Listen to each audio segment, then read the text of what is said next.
वंदन करता हूँ। बहुत सारी बातें होती है। मैं पहले भी बता चुका हूँ कि समाज को दबाने और कुचलने के बहुत तरीके होते हैं। आज जमाना बदल गया है। आज लड़ाई लठ और डंडों की न रहकर सिर्फ मन की लड़ाइयाँ रह गई है। आज लड़ाइयाँ सिर्फ राजनीतिक तरीके से लड़ाइयाँ हैं। किसी न किसी वर्ग को किसी न किसी तरीके से फायदे देकर एक वर्ग विशेष को पीछे धकेल दिया जाता है और उस वर्ग को तब पता चलता है जब वो उसके बिल्कुल नाक पर आ बजती है। नहीं तो हम बिल्कुल सेवादार बनकर सेवा करते रहते हैं और सेवा को ही अपना कर्म मानते रहते हैं।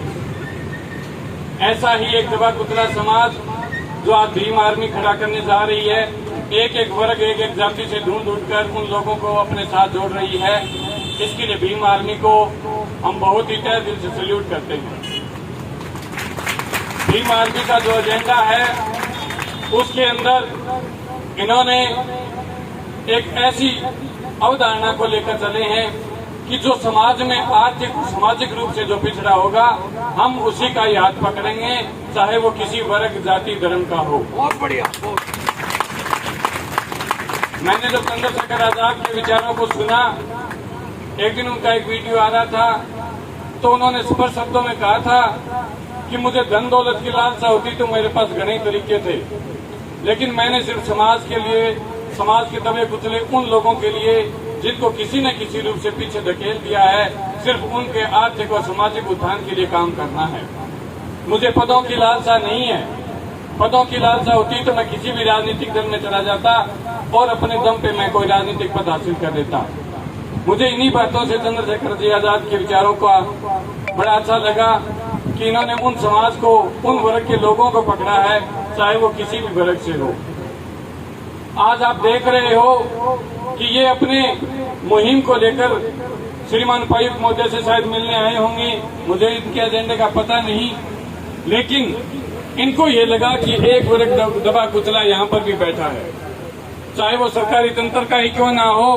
इन्होंने ये नहीं देखा कि ये सरकारी बाबू बैठे हैं, इन्होंने यही सोचा कि ये दबा कुचला वर्ग बैठा है, हमें इनका हाथ पकड़ना और इन्हें अपने साथ लेके चलना है।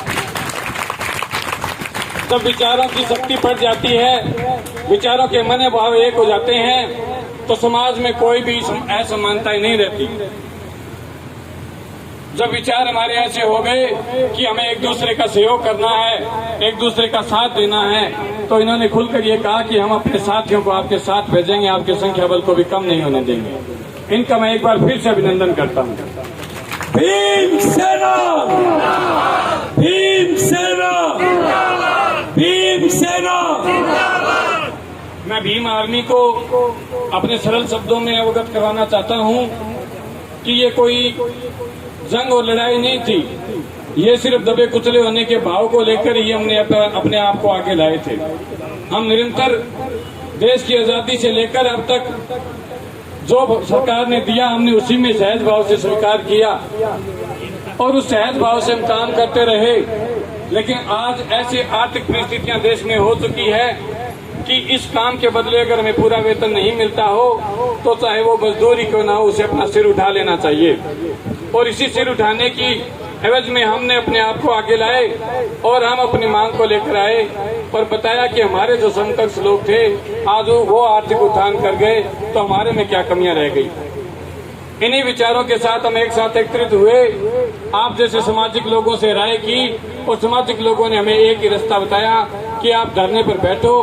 आप धरने पर बैठोगे तो सरकार की हिम्मत नहीं, क्योंकि सरकार कुर्सियों पर बैठने वाली नहीं होती, सरकार जनता होती है। जनता जो चाहती है काम वही होता है।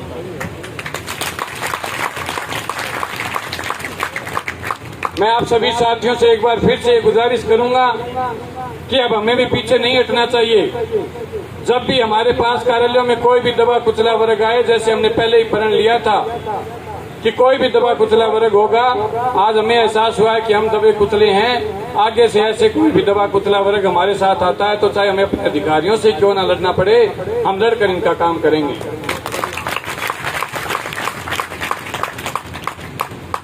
जो भी समाज में हमें ऐसा दिखे कि यह व्यक्ति दब रहा है, इसकी भावनाओं को कुचला जा रहा है, हमें उनके साथ आगे मिलकर आना होगा।